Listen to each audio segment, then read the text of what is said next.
السلام علیکم ورحمۃ اللہ وبرکاتہ۔ بسم اللہ الرحمن الرحیم۔ الحمد للہ والصلاة والسلام علی رسول اللہ۔ محترم سامعین کرام، میرا موضوع ہے قرآن مجید کے بارے میں ضروری معلومات، پارٹ نمبر 9۔ کیا قرآن مجید کے اندر کچھ آیتیں ایسی ہیں جن سے سماج میں وائلنس ہو، لڑائی جھگڑے ہوں، مار پیٹ ہو؟ جواب نہیں۔ کیا قرآن میں ایسی باتیں ہیں جس سے آتنکواد کو بڑھاوا ملے، دہشت گردی کو بڑھاوا ملے؟ جواب بالکل بھی نہیں۔ کیا قرآن میں کچھ آیتیں ایسی ہیں جس سے کسی پر ظلم کرنا، کسی پر زیادتی کرنا، دوسروں کو مارنا پیٹنا سکھایا گیا ہو؟ جواب نہیں۔ تو کیا قرآن میں ایسی باتیں ہیں جس سے سماج کو خطرہ ہو؟ کہیں بھی پورے قرآن میں کچھ باتیں ایسی ہیں جس سے سماج کو، سوسائٹی کو خطرہ ہو؟ جواب نہیں۔ پورے قرآن مجید میں ایک بھی آیت ایسی نہیں ہے جس سے سماج کو خطرہ ہو، جس سے سوسائٹی کو خطرہ ہو، جس سے انسانیت کو نقصان پہنچے۔ ایسی کوئی آیت نہیں ہے، نہ کوئی صورت ہے، نہ کوئی آیت ہے، بلکہ کوئی ایسے ورڈ بھی نہیں ہے جو انسان کے خلاف ہو، جو انسانیت کے خلاف ہو، جو سوسائٹی کے خلاف ہو، جو امن و امان کے خلاف ہو۔ ایسا ایک ورڈ بھی نہیں ہے، نہ کوئی صورت ہے، نہ ایسی کوئی آیت ہے، اور نہ ہی ایسا کچھ کہا گیا ہے۔ لہذا جو لوگ بھی اس طرح کی باتیں کرتے ہیں یہ ایک نمبر کے جھوٹے ہیں، سفید جھوٹ بولنا ہے، یہ تہمت ہے اور سراسر الزام ہے۔ اور اگر کسی کو کنفرم کرنا ہو تو قرآن مجید کا ترجمہ ہو چکا ہے، اردو میں، ہندی میں، انگلش میں، فلپینی زبان میں، اور بھی کئی زبانوں میں، بلکہ ساری زبانوں میں، دنیا کی ٹوٹل زبانوں میں، چاہے فرنچ ہو، ساری زبانوں میں قرآن مجید کا ترجمہ ٹرانسلیٹ ہو چکا ہے۔ کوئی بھی انسان قرآن مجید کو پڑھ سکتا ہے، ترجمے کے ساتھ دیکھ لیں اس میں کیا ہے۔ تو قرآن کے اندر کیا ہے، اس کا جواب قرآن کے اندر موجود ہے۔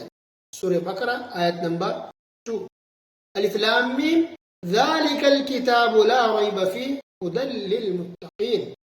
یہ ایسی کتاب ہے جس میں ذرہ برابر بھی شک نہیں ہے، یہ متقیوں کے لیے ہدایت ہے، رہنمائی ہے۔ خدا مطلب ہدایت، رہنمائی۔ یہ کتاب رہنمائی کے لیے آئی ہے، لوگوں کو سیدھا راستہ دکھانے کے لیے۔ سورہ بقرہ آیت نمبر 185، شہر رمضان الذی انزل فیہ القرآن۔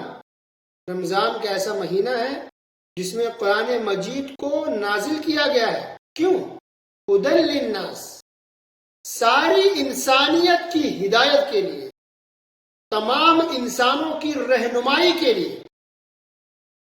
یہ ہے قرآن کے نازل ہونے کا مقصد۔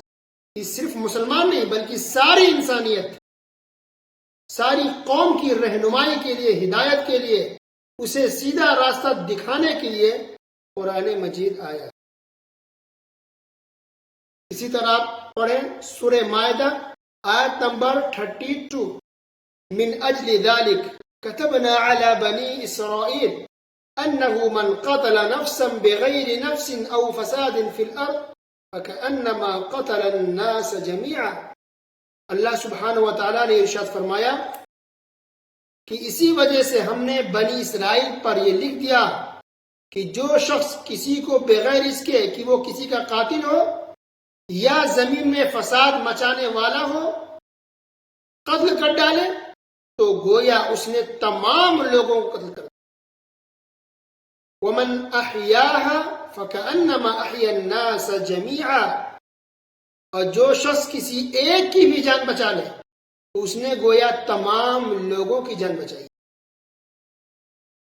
اللہ، اس سے بڑی انسانیت والی بات اور کیا ہو سکتی ہے؟ تو قرآن تو یہ کہتا ہے کہ کسی نے اگر ایک کو بھی قتل کر دیا، مار ڈالا، تو گیا اس نے پوری انسانیت کو مار دیا، اور کسی نے ایک کو بھی بچا لیا، ایک انسان کی بھی جان بچا لی، تو گیا اس نے ساری انسانیت کی جان بچائی۔ یہ دعوت دیتا ہے قرآن۔ اس طرح کی باتیں ہیں قرآن مجید کے اندر۔ اللہ اکبر۔ اسی طرح پڑھیے سورہ نحل آیت نمبر 90۔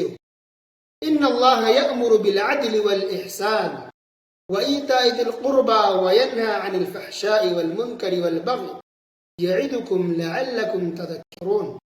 اللہ تعالی عدل کا، بھلائی کا اور قرابت داروں کو دینے کا حکم دیتا ہے، اور بے حیائی کے کاموں، ناشائستہ حرکتوں اور ظلم و زیادتی سے روکتا ہے۔ تو انسانیت کو کیا دعوت دی جا رہی ہے؟ عدل و انصاف کی۔ تو عدل و انصاف سے سماج میں امن و امان آ گئے، بگاڑ آئے گا۔ بھلائی کا حکم دیتا ہے، رشتہ داروں کی مدد کرنے کا حکم دیتا ہے۔ اللہ اکبر۔ بے حیائی کے کاموں سے روکتا ہے، غلط چیزوں سے روکتا ہے، غلط حرکتوں سے روکتا ہے، حتیٰ کہ ہر طرح کی ظلم زیادتی سے قرآن مجید منع کرتا ہے، اللہ سبحانہ و تعالی روکتا ہے۔ اللہ، اس سے بڑی انسانیت کی بات، اس سے بڑی امن و امان کی بات اور کیا ہو سکتی؟ اللہ سبحانہ و تعالی ان تمام انسانوں کو قرآن مجید کو پڑھنے، سمجھنے اور اس پر عمل کرنے کی توفیق عطا فرمائے۔ آمین۔